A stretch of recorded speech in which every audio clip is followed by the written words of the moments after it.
لا قوة إلا بالله ما بعد اللهم فصل وسلم وبارك وكرم وعظم على سيدنا ومولانا محمد الفاتح لما أغلق والخاتم لما سبق ناصر الحق بالحق والهادي إلى صراطك المستقيم وعلى آله حق قدره ومقداره العظيم رب اشرح لي صدري ويسر لي أمري واحلل عقدة من لساني يفقهوا قولي وسدد به لساني واهد قلبي بجاه النبي وصحبه والآله. حضرة المحترمين معاشر الحاضرين rahimani wa rahimakumullah.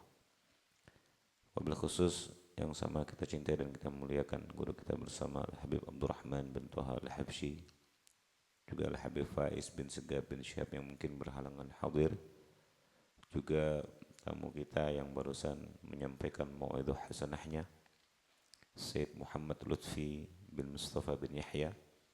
Alhamdulillah kita banyak mendapatkan faedah, nasihat, mau'idhah tadi dari apa yang sudah beliau sampaikan. Kita doakan mudah-mudahan semua yang hadir pada malam hari ini dalam iftitah sekaligus halal bihalal majelis pencinta Rasulullah, rutinitas yang biasa kita laksanakan di malam Kamis, pembacaan qasidah burda dan kajian kitab yang biasa kita laksanakan, mudah-mudahan Allah meridhai dalam setiap langkah kaki kita. Mudah-mudahan menjadi asbab setiap langkah kaki yang kita langkahkan menjadi asbab Allah lebur dosa-dosa kita semuanya, amin. Allah kabulkan hajat-hajat kita dan Allah sehatkan guru-guru kita semuanya, dan Allah Subhanahu wa taala jaga orang tua kita dan keluarga kita semuanya, amin ya rabbal alamin. Salawat dan salam juga tentunya tak lupa selalu terlimpah curahkan kehadiran baginda Nabi Agung Sayyidina Maulana Muhammad sallallahu alaihi wasallam. Ikhwani rahimani wa rahimakumullah. Sebagaimana tadi yang sudah disampaikan, pentingnya majelis ilmu ya, selepas kita melewati bulan Ramadan yang kita sempat tawakuf sementara, insyaallah di bulan Syawal ini kita kembali mengawali majelis ini dan majelis di hari-hari yang lain-lainnya, insyaallah. Mudah-mudahan Allah berikan kepada kita semangat yang lebih dari sebelumnya. Allah istiqomahkan kita semuanya, dan Allah senantiasa berikan taufik dan hidayahnya sehingga kita semuanya wafat dalam keadaan husnul khatimah, amin ya rabbal alamin. Ikhwani rahimani wa rahimakumullah.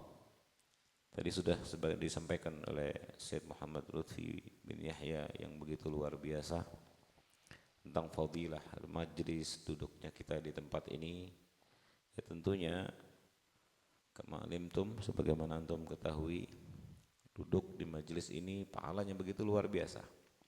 Bahkan dikatakan oleh Al-Imam Ka'ab Al-Ahbar, "Lau anna thawaba majlisil ulama bada linnas lagtatalu alaihi hatta yatruka kullu dhi suqin suqahu wa kullu dhi imaratin imaratahu." Al-Imam Ka'ab Al-Ahbar boleh mengatakan radhiyallahu anhu, "Lau anna thawaba majlisil ulama bada linnas." Kalau seandainya pahala duduk di majlis ulama, di majlis orang saleh, di majlis yang mulia seperti ini, di majlisnya Rasulullah SAW, Allah tampakkan pahalanya, Allah wujudkan pahalanya, Allah perlihatkan kepada kita pahalanya, kata beliau, lagtatadu alaih, niscaya orang-orang akan berduyun-duyun, berdesak-desakan. Ya, kalau kita artikan secara tekstual, ya orang akan bunuh-bunuhan kalau bahasa kita. Sehingga mereka yang ada di dalam gedungnya akan meninggalkan gedungnya, orang yang di pasar akan meninggalkan pasarnya. Semua kesibukan akan mereka tinggalkan kalau pahala itu Allah tampakkan. Namun sayang seribu sayang, lagi-lagi Allah tidak tampakkan cahaya ini karena Allah ingin betul-betul ya melihat dan memilih hamba-hambanya yang dipilih oleh Allah untuk bisa Allah takdirkan duduk di majelis-majelis yang mulia seperti ini. Dan mudah-mudahan kita termasuk orang yang selalu dipilih oleh Allah SWT. Amin ya rabbal alamin. Tsani, yang kedua, ikhwani, saya tidak panjang lebar.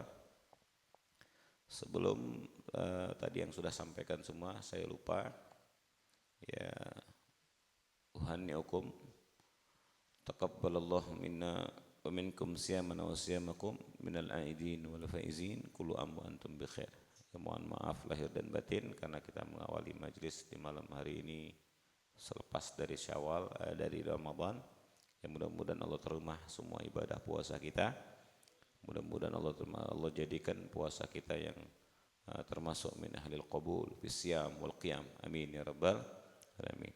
Ikhwani, saya tutup dengan satu cerita yang ini menjadi motivasi buat kita. Tidak akan panjang lebar malam hari ini. Ada satu hikayat yang menarik. Ya, ada satu hikayat yang menarik. Dulu ya, di Yaman itu, ini terjadi, ada satu orang soleh. Dan di kampung itu mereka, orang-orang ahlul qaryah itu betul-betul memuliakan ulama. Sehingga mereka membuat jamuan makan. Setiap yaumul jum'ah itu membuat jamuan makan untuk memuliakan ulama mereka atau orang saleh yang ada di kampung itu. Sehingga mereka bersepakat untuk bergantian menjamu ini orang soleh agar sampai satu masing-masing rumah kebagian berkahnya, dan mereka bersama-sama bisa memuliakan orang soleh ini, orang alim ini. Kemudian terjadilah musyawarah dan mufakat untuk setiap Jumat, ba'dal Jumat, di tiap-tiap rumah itu digilir untuk menjamu orang soleh ini. Sehingga sudah ditentukan satu rumah. Ya, akhirnya berjalan. Tepat di pelaksanaan awal di Jumat pertama, orang soleh ini kebagian atau jatah untuk menjamu orang alim ini, orang soleh ini. Ada pasangan yang masih muda, suami istri, yang kebetulan dia dapat bagian yang pertama. Antusias luar biasa. Ketika masuk, orang soleh ini datang, dipersilahkan dan sudah masak, ini suami istri, dijamu ini orang soleh. Begitu dijamu, dipersilakan, ya Syekh tafadhal, kul hani'an mari'ah, makan yang enak, yang nyaman. Ya, karena ta'adub ini orang suami istri ini, karena khawatir takut si syekhnya ini, orang soleh ini kurang nyaman, ditinggal ke dalam biar makannya enak. Ya, namanya kadang-kadang kan kalau kita makan depan sahibul bait kan gimana gitu ya, biasanya nambah 2 piring, makan jadi setengah piring, betul nggak? Mau makan ngambil lauk rada gedean, rada malu, kecuali kita. Kalau kita mau orang malu pisan, betul nggak? Mau depan tamu kan nyendok terus ya. Ini kadang-kadang malu dia. Akhirnya disiapkan, dipersilakan suami istri masuk ke dalam, ya, agar harapannya kenapa? Makanan yang sudah disediakan untuk orang soleh ini dimakan dengan lahap dan banyak, ya tentunya tanpa ada rasa malu-malu lagi. Nah, begitu dia masuk ke dalam, ya, si istri ngomong sama suaminya, ya wahai suamiku, tadi saya lupa katanya, mau balik lagi ke situ nggak enak, takut mengganggu syekh lagi makan. Emang ada apa wahai istriku? Saya tadi ketinggalan, lupa naruh duit di atas lemari itu, yang tepat di dekat syekh itu lagi makan. Naruh duit, ya, duit rial kalau bahasa kita itu, ditaruh di situ. Kata suaminya, Sburi, ya sabar katanya, tenang saja, tunggu aja selesai saya makan. Uang kita nggak akan kemana-mana, ini orang soleh, bukan garong kalau bahasa kita. Selepas makan, kemudian syekh mulai berpamitan, pulang. Selesai, dia senang, dia makan. Istrinya baru keingat kembali, oh ya duit tadi di atas ini. Pas dilihat duitnya yang di atas meja dekat lemari tempat syekh itu duduk, ternyata duitnya nggak ada. Duit yang kepokan tadi udah nggak ada. Apa yang terjadi? Si suami istri ini bingung. Masa seorang soleh yang dikatakan sampai kita ini diputar jadwalnya untuk menjamu orang soleh ini. Masa dia nyolong? Tapi kata istrinya, saya yakin betul saya taruh uangnya di situ. Dan tidak ada orang lagi selain si syekh. Kata istrinya, wahai suamiku, biarpun orang soleh yang namanya kepepet, kita nggak ada yang tahu. Kata istrinya, suudon, akhirnya muncul apa? Suudon ini sama orang alim tadi. Nah, ini bahayanya suudon ya. Apalagi ini udah suudonnya orang alim ya. Ini orang dulu maksudnya ya. Kalau sekarang ya dia harus suudon juga maksudnya. Ini orang alim dulu maksudnya. Warok betul orang dulu kan. Kalau sekarang ini kadang-kadang ya itu nemu duit dia nggak ada orangnya ya. Sekarang ini kadang depan mata nyolongnya kan ya. Dengan caranya zaman sekarang. Akhirnya itu apa? Dia mau ngadu kagak enak. Takut bagaimana karena nggak ada bukti juga. Dia ngomong, ya udahlah, besok kita nggak usah lagi jamu dia. Biar syekh katanya biar bagaimanapun juga tetap aja yang namanya syekh waktunya nyolong ya nyolong katanya. Kata suami istri ini. Ya sudah. Singkat cerita berlalulah waktu menjamu tadi Jumat ke Jumat sampai keliling selama 6 bulan. Itu berjalan karena saking banyaknya rumah yang menjamu ketika itu sampai 6 bulan. Ketemu 6 bulan balik lagi ke putaran awal. Ke rumah siapa? Si suami istri tadi. Akhirnya kata tokoh masyarakat setempat dia ngomong. Fulan katanya, wa fulanah katanya. Ini jatah kamu lagi. Setelah kita muter 6 bulan ini giliran kamu lagi. Kata suami istri ini mau bilang enggak enak. Bilang iya, dia masih mengkel. Duit saya dulu diambil sama syekh ini, gimana saya mau jamu dia lagi? Dia ngomong dalam hati, akhirnya bisik sama suaminya, wahai suamiku, bagaimana mungkin kita mau menjamu orang yang dulu ngambil harta kita? Tanpa klarifikasi ini dia. Singkat cerita, karena nggak enak, ya ini sesuai komitmen kita musyawarah dan kamu mufakat waktu itu. Ya sudah, dengan berat hati ya terima lagi. Kata suaminya istrinya, wahai istriku, alangkah lebih baik kita tanya aja nanti setelah makan. Perihal uang kita yang 6 bulan lalu. Kata, akhirnya sudah dijamu seperti biasa. Setelah makan, dia ngadap sama syekh itu. Syekh, mohon maaf, jangan kesinggung. Ya, kalau syekh memang butuh, harusnya syekh ngomong. Langsung dituduh begitu. Jangan syekh mencemarkan nama baik seorang kiai. Orang-orang yang mungkin menganggap antum orang alim, tapi bagi kami antum nyolong. Kata syekhnya, emang kenapa? Apa yang terjadi? Ya jelaskan kepadaku. Aku maksudnya masih bingung syekh ini. Wahai syekh, 6 bulan lalu ketika engkau datang ke sini, aku jelas dan ingat dan aku tidak lupa maksudnya. Aku naruh uang di situ. Gepokan kalau bahasa kita itu, uang realan.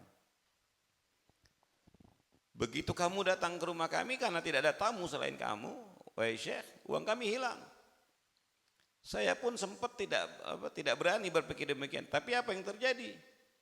Memang faktanya seperti itu dan ternyata walaupun engkau dijuluki orang alim ya namanya waktunya nyolong ya nyolong katanya.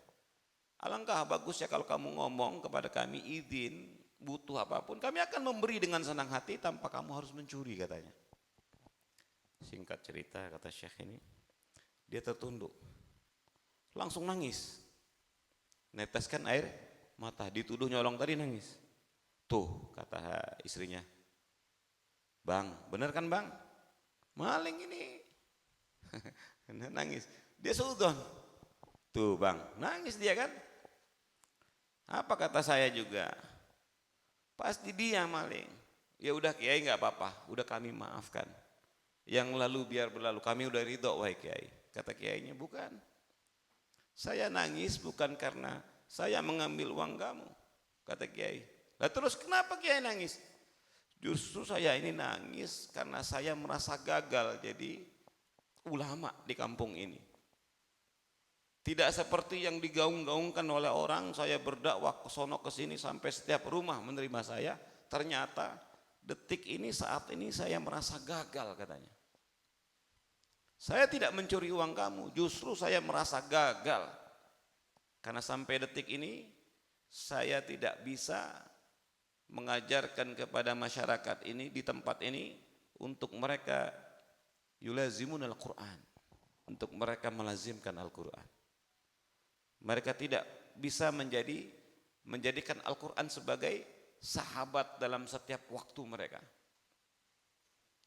Ketahuilah wahai fulan, katanya wahai fulana, wahai Pak, Bu, kata si kiai ini, kata syekh ini, saya tidak mencuri uang Anda.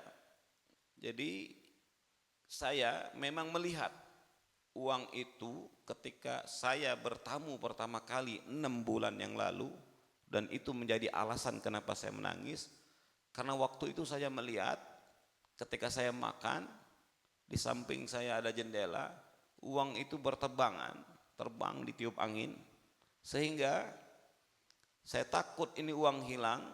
Saya kumpulkan sesuai dengan uang yang terbang tadi semuanya, kemudian saya bingung mau taruh di mana, takut terbang lagi hilang. Akhirnya saya selipkan di tempat di mana yang paling cepat engkau akan temukan nantinya. Kemudian saya taruh itu di dalam mushaf Al-Quran. Ini yang membuat saya menangis. Ternyata selama 6 bulan itu kamu tidak pegang itu mushaf, katanya. Pas dia pegang mushaf itu, betul duitnya utuh. Antum tahu pesan-pesan dari kisah ini? Orang alim itu merasa gagal ketika dia dakwah. Orang kampung itu tidak yulazimul Quran. Mereka tidak yulazim Quran. Sehingga apa? Duit yang dia taruh selama 6 bulan tadi, yang harusnya seorang muslim itu setiap saat, kulla yaum, kata Sayyidina Utsman bin Affan, idza tahural qalbu lam yashba min tilawatil Quran. Orang itu kalau hatinya suci, bersih, dia tidak akan pernah merasa puas untuk membaca Al-Quran.